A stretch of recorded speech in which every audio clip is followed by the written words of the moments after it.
civilizations and the deliberate erasure of Egypt's African identity in modern scholarship. We'll meet the pharaohs who ruled as living gods, the priests who guarded sacred knowledge, the architects who built for eternity, and the ordinary people who made it all possible.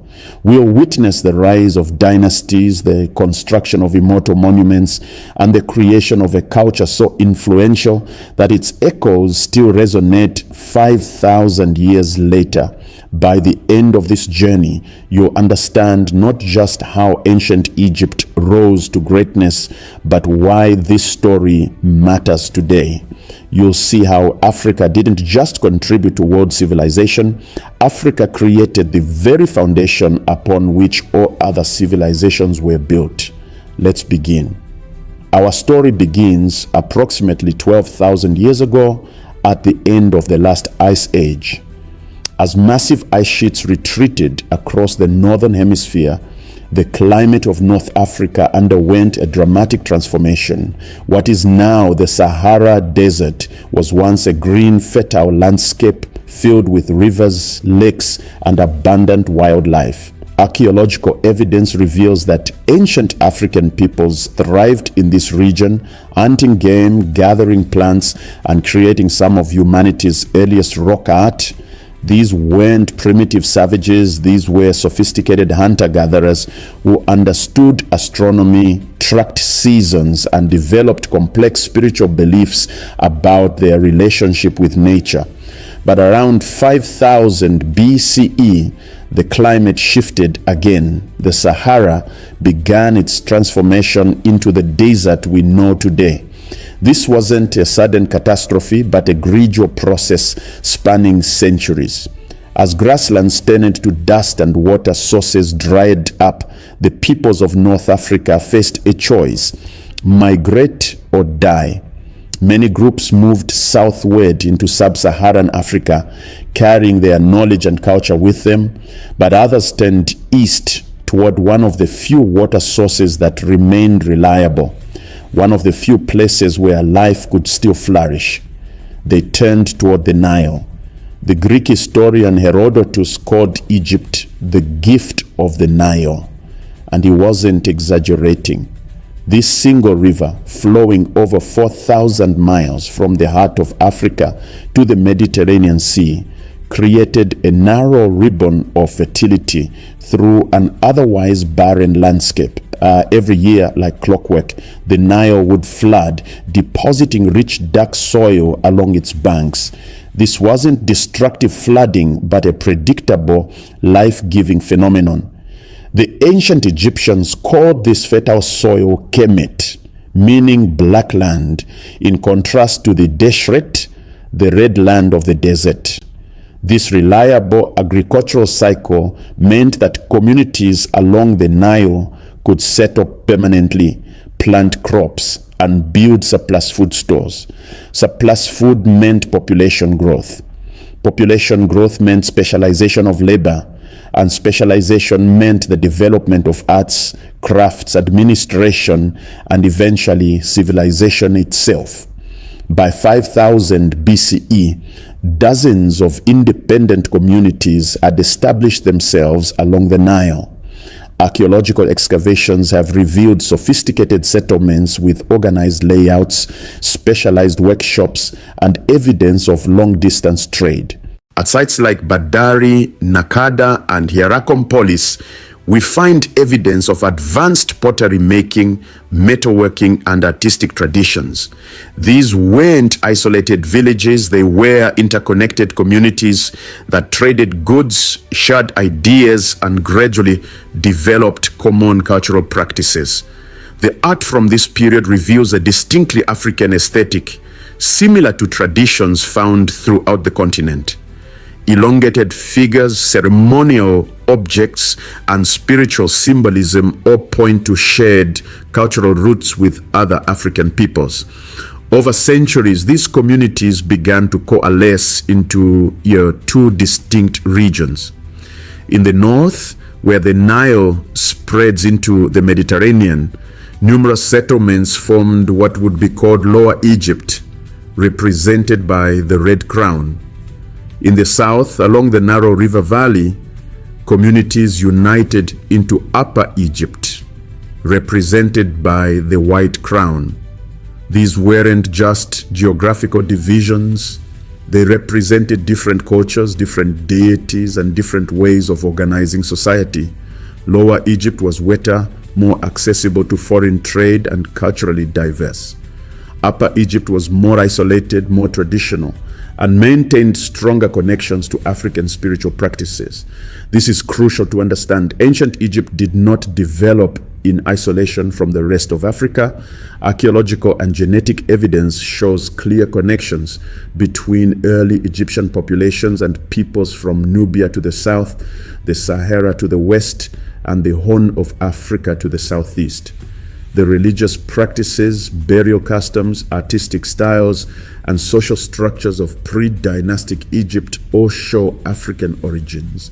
The worship of animal deities, the importance of ancestor veneration, the concept of divine kingship, all these are fundamentally African traditions that Egypt would refine and elaborate, but not invent. Particularly important was the relationship with Nubia, the land immediately south of Egypt. Nubian culture was, in many ways, more advanced than early Egypt. Nubia had earlier kingdoms, earlier monumental architecture, and maintained crucial trade networks, bringing gold, ivory, ebony, and exotic goods from deep in Africa. By 3500 BCE, the stage was set for something unprecedented in human history. The Nile Valley had everything needed for civilization. Reliable food sources, natural defenses in the form of deserts on both sides, a highway for transportation and communication in the form of the river, and most importantly, a population of skilled, innovative people with centuries of accumulated knowledge. Settlements were growing into towns, towns were developing hierarchies, local leaders were becoming chiefs, chiefs were becoming kings, and kings were looking beyond their own borders, dreaming of something greater. The age of the pharaohs was about to begin. Before we meet the legendary pharaohs who would unite Egypt, we must understand the people they ruled. Ancient Egyptians were a diverse population, but overwhelmingly of African origin, with features reflecting the full spectrum of African phenotypes. Modern DNA studies and skeletal analysis consistently show that ancient Egyptians were indigenous Northeast Africans sharing genetic markers with Nubians, Ethiopians, and other African populations. The famous Egyptologist Sheikh Anta Diop spent decades proving what should have been obvious. Ancient Egyptians were Black Africans. Pre-dynastic Egypt was divided into approximately 42 regions called nomes, each governed by a local ruler called a nomarch.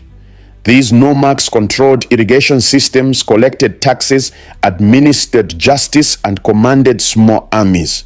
Some nomarchs were more powerful than others, controlling strategic locations, fertile lands, or important trade routes. Competition between these local rulers drove innovation in warfare, administration, and monument building. Each wanted to prove their power and secure their legacy.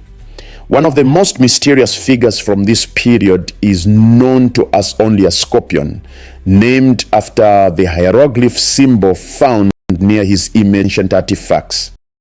The scorpion mace head discovered at Hierakonpolis shows a ruler wearing the white crown of Upper Egypt, performing ceremonial irrigation ritual.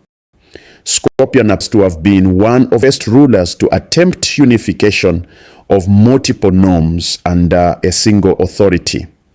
Archaeological evidence suggests he controlled a significant portion of Upper Egypt and may have conducted military campaigns into Lower Egypt, but ultimate unification would fall to another.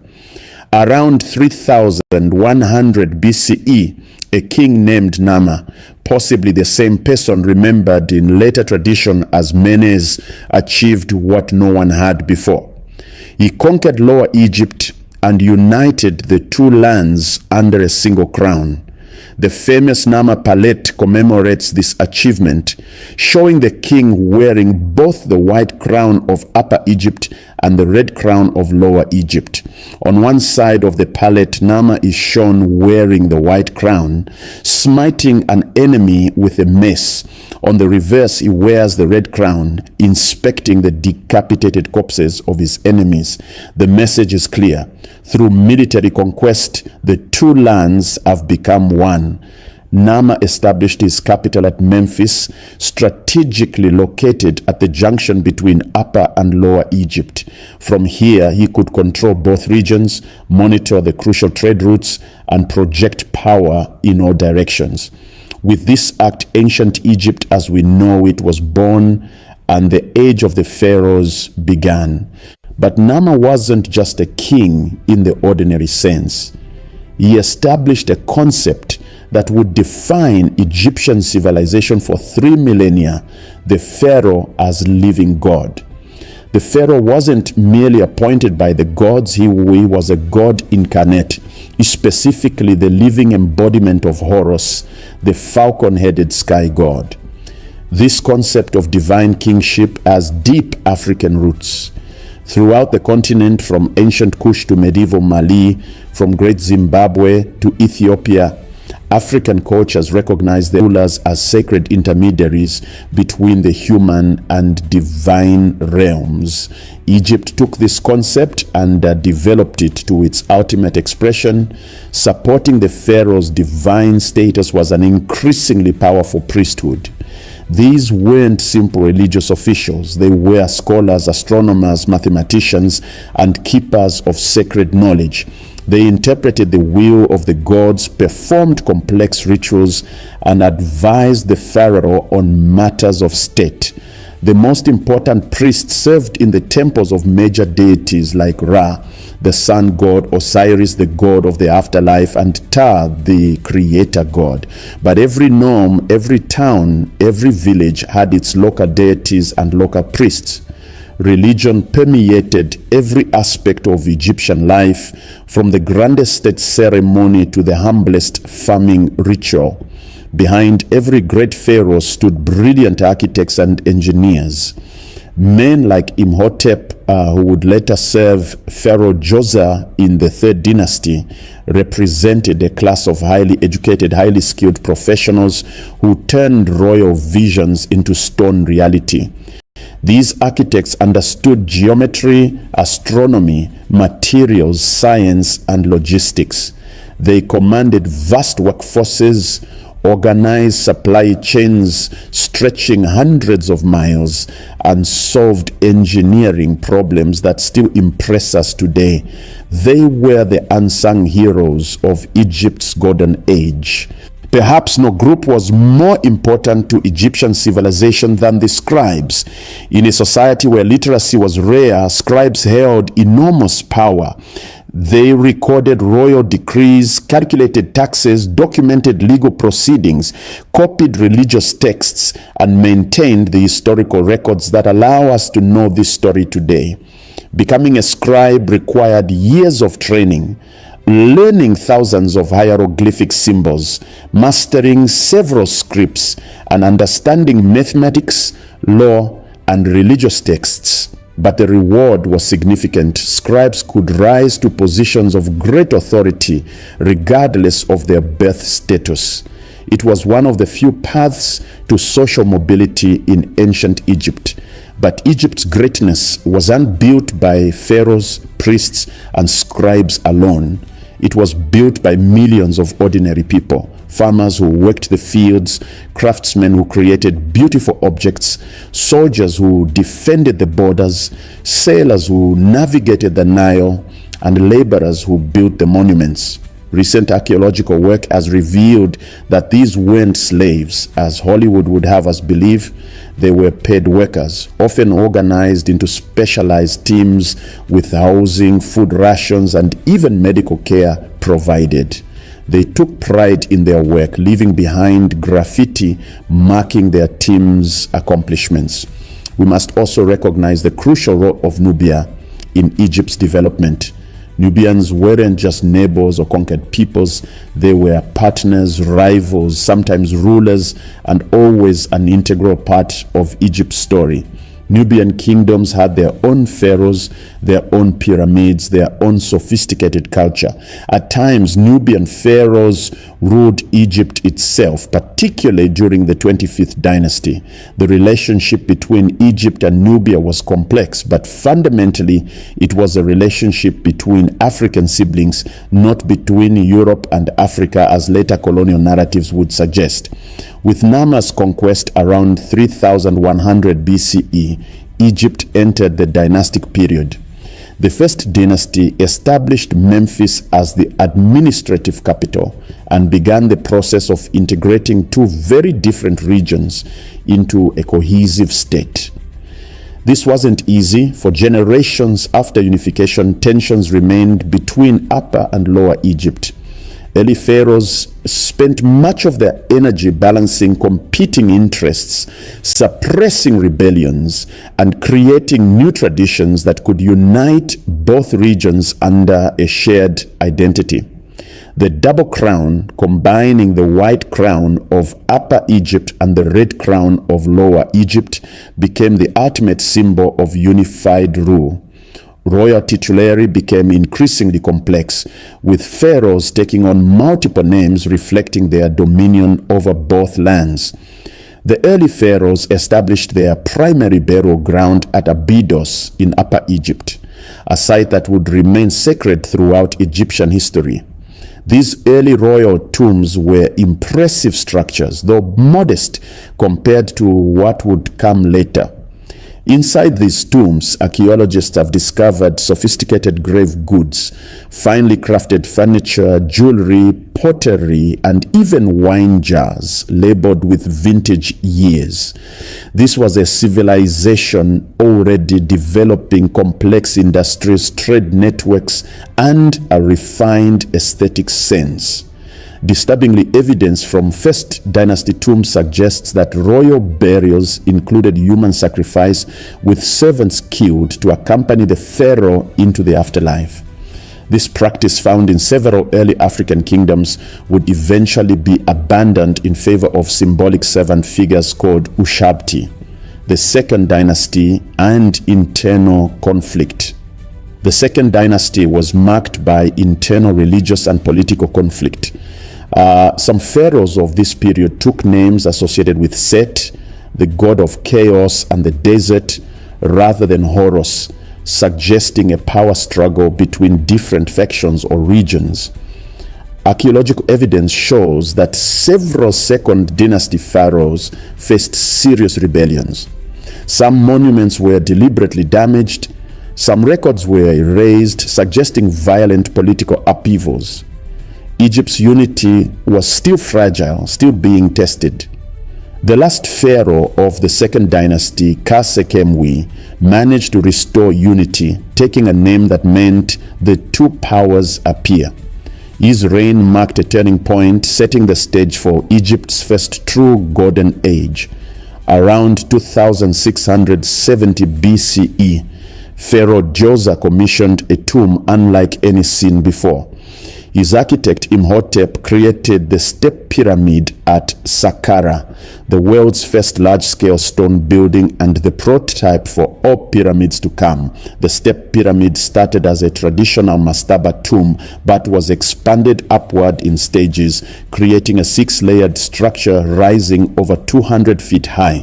It was surrounded by a complex of temples, courtyards, and ceremonial buildings, all enclosed within a massive limestone wall. Imhotep himself would be remembered as one of history's greatest geniuses, later deified as a god of wisdom and medicine. He represented the pinnacle of African intellectual achievement, a man who revolutionized architecture, astronomy, and medicine in one lifetime. The Fourth Dynasty represents the absolute pinnacle of pyramid construction. 3 pharaohs, Khufu, Khafre, and Menkaure, built the 3 great pyramids of Giza, monuments so precisely engineered, so impossibly massive, that they've sparked wonder and speculation for millennia. The Great Pyramid of Khufu, completed around 2560 BCE, contained approximately 2.3 million stone blocks, some weighing up to 70 tons, transported from quarries miles away and assembled with gaps between blocks smaller than a human hair. It stood 481 feet tall, making it the world's tallest structure for over 3,800 years. How was this achieved? Recent archaeological discoveries suggest a combination of methods: ramps, both straight and spiral, water channels for lubrication, teams of workers organized with military precision, and possibly technologies we've yet to fully understand. Excavations of workers' villages near the pyramids reveal that these monuments were built by paid Egyptian workers, not slaves. They lived in organized towns, received regular food rations including meat and beer, and had access to medical care. Graffiti left by work gangs shows pride in their labor, with teams competing for prestige. The Great Sphinx, likely built during Khafre's reign, adds another layer of mystery. This colossal limestone statue with a human head and lion's body has sparked endless debate about its age, purpose, and symbolism. Some evidence suggests it might be even older than the pyramids themselves, possibly carved from a natural limestone outcrop in pre-dynastic times. 5th and 6th dynasties, refinement and expansion. The 5th dynasty shifted focus somewhat from a pyramid building to the construction of sun temples, reflecting the growing importance of the sun god Ra. Pyramids continued to be built but were smaller and used different construction techniques.